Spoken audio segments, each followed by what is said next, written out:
إلى شمال المملكة حيث تمكث عائلة المزوي، عائلة تعاني جراء اختفاء الأب. غياب غامض خلف تبعات جمة، اضطرابات نفسية للأبناء وظروف صحية عصيبة تمر بها الأم، فيما المستوى المادي للأسرة تدهور بشكل غير متوقع.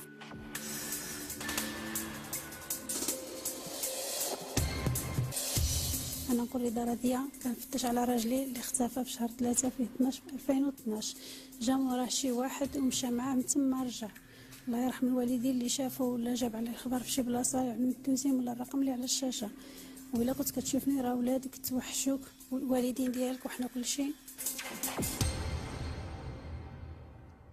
انا الراجل ديالي هادي 33 عام باش تزوجنا انا وياه، وعندنا 3 د الوليدات. المهم مشاكل ما عندناش مع الناس ولا شي حاجه، ما عندنا